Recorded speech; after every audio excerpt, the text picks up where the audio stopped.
the Fed is in a growth period. The Fed needs, so we can't follow suit directly because we're just in a different economy. We're flirting with recession. They're in a growth period.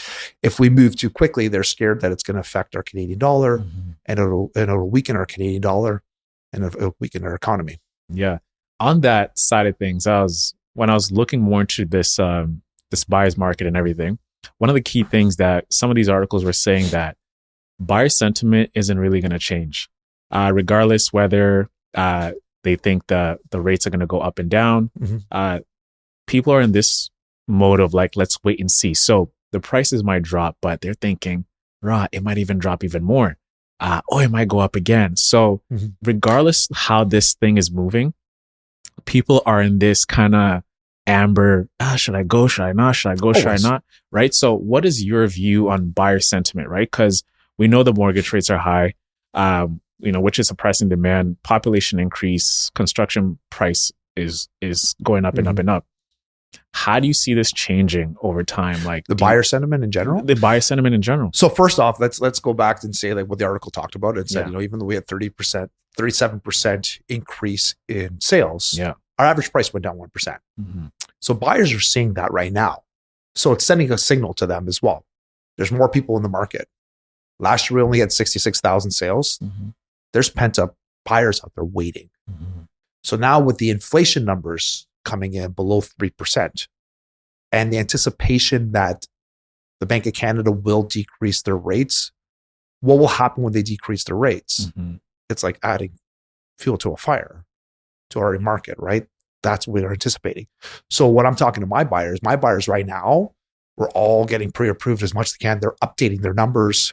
They're looking right now. When I was away, for the 9 days, I think I had 3 or 4 of my buyers saying, okay, I think we're getting everything ready to go when you come back. So from my buyers, they know what's happening. If you can purchase now, you're still getting a better price now than it will be in the spring market. And the reason why I'm saying that too, I think we're all anticipating a very, very active spring market. Even Natalie, like when we're away in February, usually February is not as busy for her. Her and her partner for staging were like bombarded. So agents are getting their homes ready for sale, which also means there's going to be more product. But one of the reasons why our buyers haven't purchased was that a lot of sellers were scared to list their properties in this market because they're scared about the price because they thought they were getting less. But the indications we're getting is that more sellers put the house in the market, which means my buyers now have something to buy. The sentiment I was getting last year was, we're pre-approved, even though we can afford this, but there's shit on the market right now. There's nothing that we actually like. So there's a lot of things pointing that this market's going to be hot, and buyers are now getting on board, realizing I don't think it's going to get much lower. So the Bank of Canada was also scaring us. Not the Bank of Canada, sorry. The media was also scaring us a little bit, saying, we have something like 20% of people are going to be renewing their mortgages this year. So if they can't afford to, like, there could be a catastrophic drop in the market, right? There could be, the market could crash. Yeah.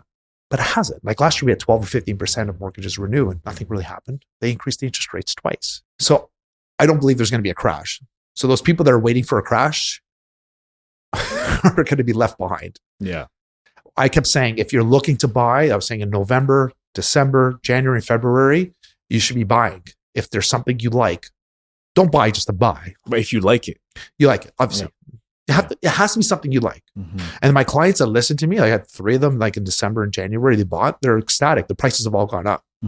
They're ecstatic right now. Yeah. And because they listen. But I'm not saying my other clients didn't listen. The problem was some of my clients have a home and they need a certain type of product to come out in order for them to purchase. And that just didn't happen. So like one of my clients is looking up to $3 million and in the Etobicoke area, not too far from me. And there really hasn't been anything in the $2.5 to $3 million. It's 4-bedroom and it's nice. And it's like a minimal amount of work. It sounds like a lot of money, but in reality, it's like nothing popped up in that range. So they didn't buy. Yeah. And that you get people who are pressed and end up buying one of these condos with these weird floor layouts, like their corners, their everything. I'm like, bro, I have one of my friends, he bought a pre-con, right? And he showed me the floor plans. I'm like, bruv, show me like the rendering, show me like the virtual, like everything they've done to really make you buy this thing.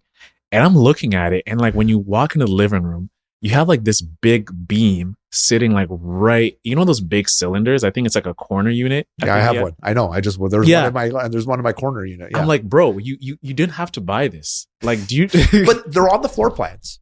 It's a little black circle that looks like this. So you got to know what it is. And it's a big fucking column right there. But it's usually situated where it's in the side. I've seen people use it to decorate it and put the TV on it and all that stuff. But hopefully he knew that was going to be there. As long as his agent showed him like this, you got to understand this is going to be right in the middle of your floor plan. I'm telling you, he doesn't even like it anymore. I'm like, bruh, like this is your first property and I'll sell it for him. You'll sell it. It's Give me my number. It's where does he live? See, always looking to sell. Always looking to sell. Yo, you're always ready to do business, man. Always. What I was getting to is that if we understand that this is the way buyer sentiment is, what is that variance in percentage between it increasing, let's say the price increasing and decreasing? Let's say if I'm looking to sell or like looking to buy, what is it that I'm looking to get under? Like in savings wise, is it like 50K? Is it 40K? Like when the price increases. I have no idea what you're asking me. What I'm saying is this: is that do you understand what he's asking, Isaac? He's like, listen. Okay, so what I'm saying is this: like people are in this wait and see moment, right? Right. They're thinking the price is going to drop. I might get below asking, and I might get below market value. What is it, like 100K? Is it 50K? And that all depends on people. Like at the end of the day, those people will never be happy because they're always going to wait for the price to drop. They're always looking. They're trying to time the market. And Chris Lightham, our head of Royal LePage Signature, always says this way. It's like, you can't time the market. It's to time in the market. Whenever you buy, you should always be a longer term plan for that property. Yeah. If you hold on to the property, even if you overspend in today's market and you hold on to it for 5, 10, 15, 30 years, it's going to be moot. You've made money on the property and it's true, right? So I find those people trying to time the market, the ones, never act. And they're always the ones going, I should have, I could have, I should have. And they never, ever maximize. So there's no dollar value on that whatsoever for them that's going to make them happy. Because I've had clients that bought and they've made $1 million on their property in 3 years. And they're still saying to me, did I overpay? And I'm like, we got a market value. Like you were ecstatic when you bought the property. We got it below market value. The appraisers came in, they told you got a steal on the property and they're still not happy. It's people's nature. Also be careful too. Like, so I want to make one comment on what you're saying for your pre-construction, buddy. Guys, if you're buying pre-construction, you close on a property, right? Even if you're moving into it personally. So if you're moving into personally, you don't have to pay an additional HST. Okay. If you're using it as an investment, you're going to have to pay an HST. I believe it's still capped at $26,000.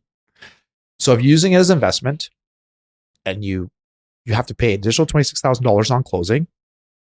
What you do is that if you rent out your property with the government regulated lease for up to a year, your accountant or wherever you can file for online, the government will give you a rebate back, sometimes up to 20, not all of it. You don't get all of it back, but you get a large portion of that back. But here's the caveat I'm giving to your friend. Whether you move into it personally or you rent it out for the year. If you sell that property within a year, if it's an investment property, you have to pay that HST rebate back, all of it. So goodbye. The second thing is, it's no longer cap. If you move into personally, you get taxed on that 100% of the income you make on it. Whereas an investor, if you hold on to it for after a year, then you only pay capital gains. Capital gains is 50% of the income. So for example, you bought a property, $500,000. If you sold it for $700,000 and the income, so I'm just making it easy because there's expenses up to. Let's just make it easy. That $200,000, then if you sell within the year, that gets added to your income and you get taxed on that. If it's after a year, that $200,000, 50% of it, only $100,000 gets taxed on your income. So if you make $100,000 a year, if you sell within the year, now you're filing a tax if you made $300,000 as opposed to $200,000 after the year. So be very careful. If you're buying pre-construction, you're selling within the year.